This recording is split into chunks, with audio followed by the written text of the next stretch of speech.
So the fact is, as you know, like kids who are like first grade or preschool, they say fact.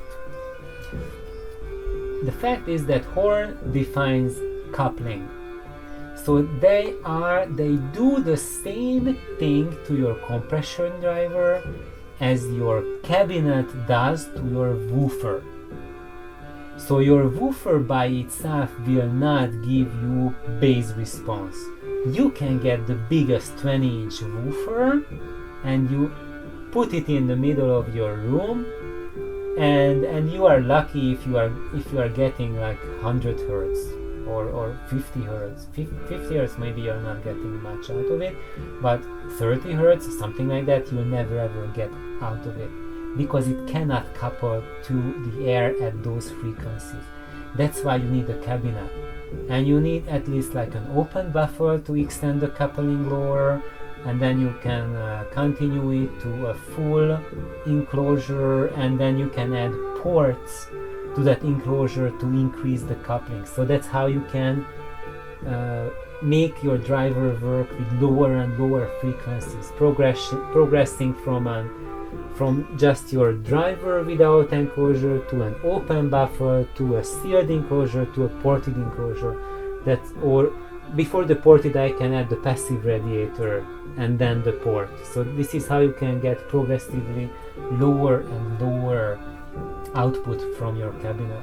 But that's not just the thing that you are getting lower output and then you are done, but you are modifying the output of your driver.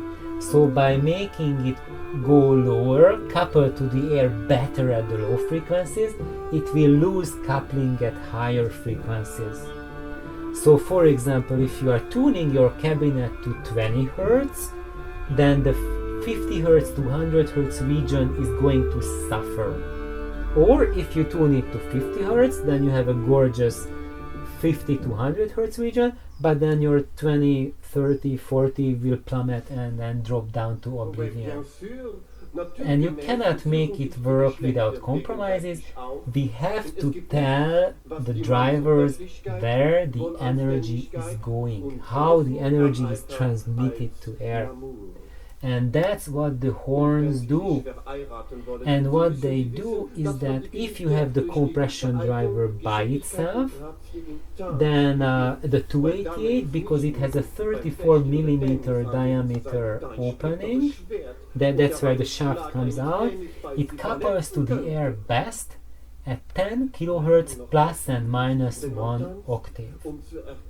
And because it also has a face of the driver that acts as a horn mouth, it actually works down to 1 kilohertz at really good efficiency if you are not putting any horn to it. Let me just wind this song to the next. Too much Swedish talking. So and when you add a horn to that, then you are modifying that coupling. So now your optimum tuning moves from 10K down to 10 times lower, about 1.5K, 2K, something like that, depending on the size of the horn. The bigger the horn is, the mouth of the horn, the lower you are moving your tuning frequency. And if the tuning frequency gets far away from high frequencies, then you are losing output at the high frequencies. So that's why you have that 9 dB drop at 17 kilohertz, because we have moved the tuning down to the below 2 kilohertz region, and now it's not coupling 16, 17 kilohertz. So wow. So this is my message for everyone out there, that the horn, it's not just an amplifying thing, it's something that changes the optimal coupling of your compression driver from high frequency to low frequency. And I did not learn this, I realized this. And I found this out the hard way, which is listening to the 288 with horn and without horn. And I got the idea for that from Rishi. because he has a JBL horn system, and he used his third JBL horn that he uses for the top end extension, you know, the one I showed, like to fill up that 15 kHz plus region. And he used it, he tried it out without a horn attached to it. So he just had the naked compression driver, and he put it on top of his speaker cabinet, and he had it firing up to the ceiling. And that's what he found, that's when it sounded the best. Bare and firing up, and just a single capacitor for crossover. And then I was when we shared ideas and experiences of his experiences with his JBL horn system. That's when I was in the middle of the development of my Altec 288 Voice of Lancelot system, and I was at the point that I already designed the horn that I was going to use for the 288, and I was at the middle of building them, but I haven't finished them. And I thought, wow, we should try that out with his top compression horn. What about as a joke? I thought nothing more of it, more just a joke. I just put the bare compression driver at the top of the cabinet and fired it at me, and put up the crossover for it, and I was astounded because it worked extremely well without a horn. And the driver, the 288, goes down to 500 Hz easily, even without a horn. When I was feeding test signals to it, you can have a strong 100 Hz signal coming out of the 288 without a horn. But I very strongly advise against it, and I just want everyone to know that Altec has the 500 Hz lower limit consideration added to the 288, because as you go lower in frequency, the cone excursion it's exponentially increases with lowering the frequency. And 500 Hz is the one where Altec designed it so that if you go below 500 Hz and you want 15 watt output,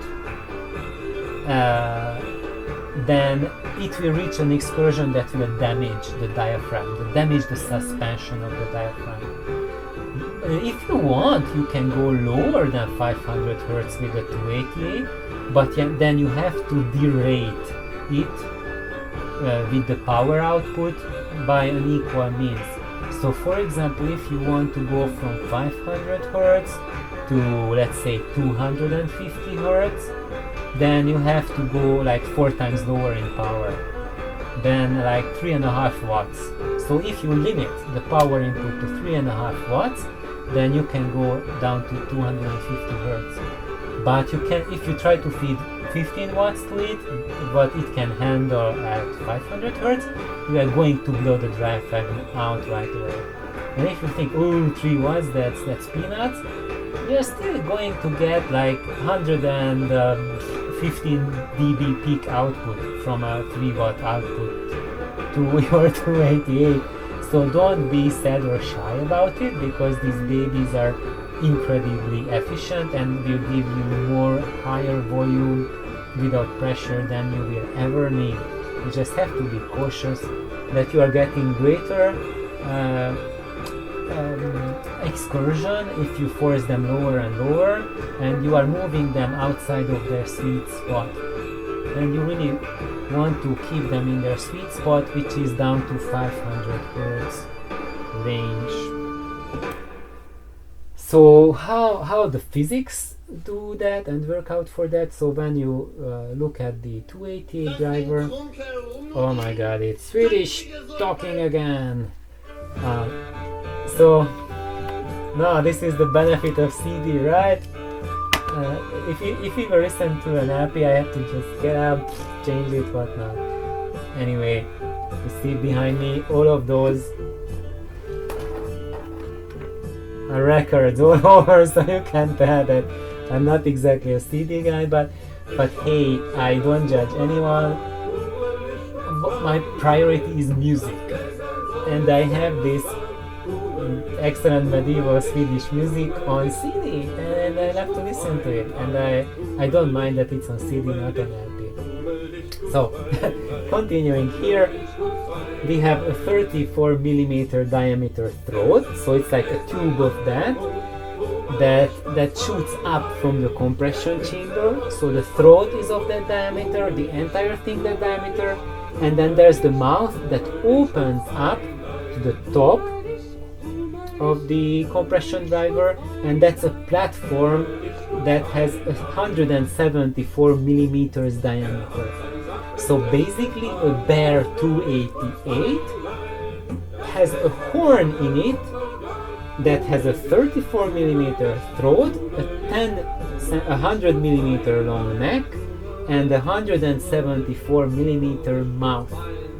And if you punch these in, then this works as basically the optimum, where it's the strongest, it's at 10 kilohertz, and plus minus 1 octave, so 20k down to 5k, it has the strongest output. And when you think about it, when you attach the horn into it, that changes this tuning and puts it upside down. So now the 500 hertz to 5 kilohertz region becomes the meat, the greatest portion of the output of the 288. That's where it couples best to the air. But if you ditch the horn, then it couples best to the air between 5 kilohertz to 20 kilohertz. And eventually what I'm doing and how I'm running my speakers is that I put the drivers, the compression riser, facing upwards, and they are standing in the middle of the top of my cabinet, so they have a baffle under them that extends that 174 meter diameter mouth to basically a half a meter by half a meter mouth that gives an extra support, so that goes down from 1 kilohertz to 300 hertz.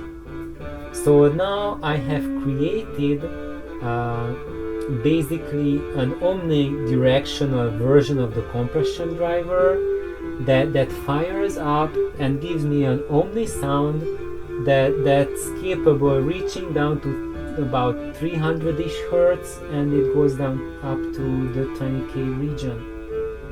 And it still has most, I would say, higher amounts of 5 kilohertz to 20 kilohertz compared to 5k and lower, but the higher frequency sounds get absorbed by your room at a much higher rate than the 5k and below sounds.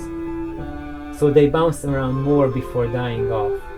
5 to 20k, they got trapped much more easily in your room.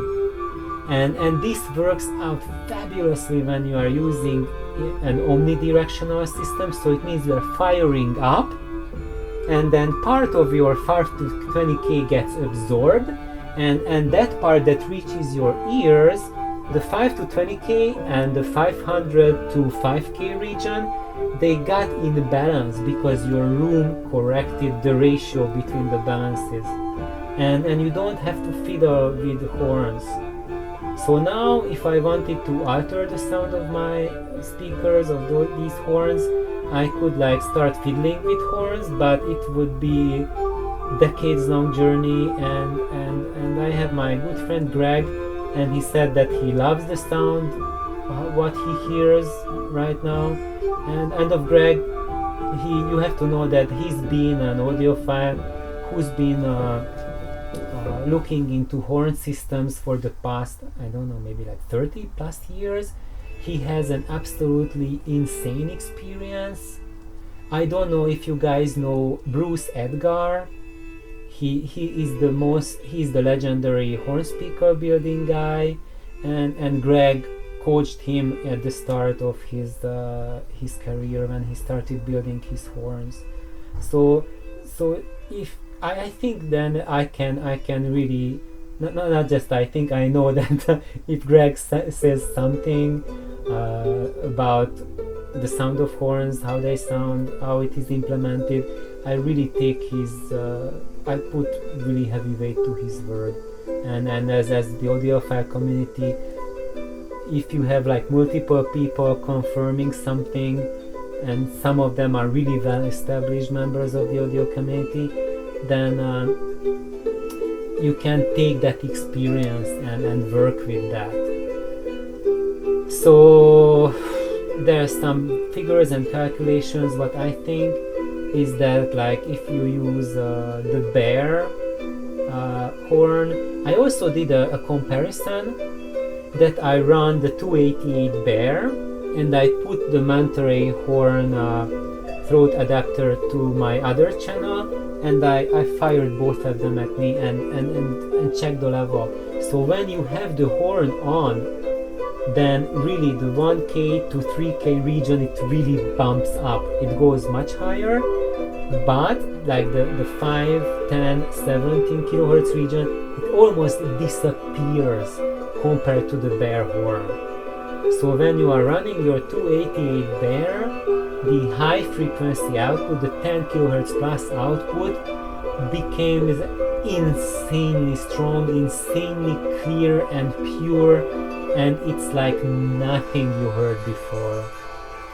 And yep, so basically that's my message, that you can run the 288 to as really fantastic things if you are running that bear and omnidirectional. Then I also tried them like facing me and listening to them facing me, but then you get that extra boost that is here. That's because this horn that is the bear 288 is skewed towards the 10K region, is skewed towards the 5K to 20K output. And although it still has output down to 1K, or if you increase it with a buffer, you can make it like an open buffer driver or speaker, open buffer compression driver. Basically that's what I'm doing right now.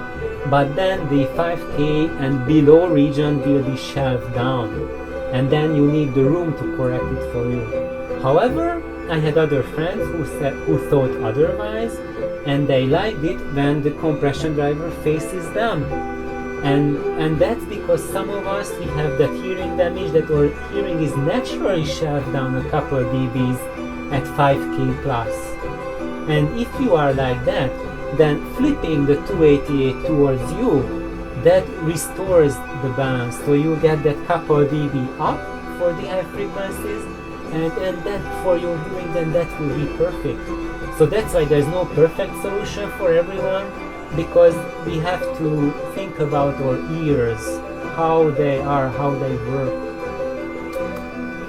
So this is how it looks like. That's my 288. This is my right channel here. You are hearing the music coming from it. That last thing, just fabulous. I don't know what this voice recorder picks up. I put it right there. It's recording from where, that's what you are hearing right now. But the real, it was like someone had a real bell ping going off. It's just beautiful. I'm just goofing off here. So the one that I'm using right now, this is actually the right channel is the H and the left channel is the G. I have mismatched brothers, and they have the exact same motor, exact same system, except the phase plug in the H is the tangerine plug and the G is the non-tangerine, the before the tangerine plug. And the plug becomes a big issue, the difference between them, when you attach the horn to them. Then that really magnifies the plug's importance, and the plug is there so that the high frequencies can travel, like the 17K region can travel further out into the movie room. But in my case, I don't need that 70K to travel 50 meters, because I'm listening literally 9 feet, that's like 3 meters away from the speakers. So, and in this case, the difference doesn't make any between tangerine plug or non-tangerine plug. Running them there, they sound exactly the same. I'm an ultra golden ear and I can't hear anything between them.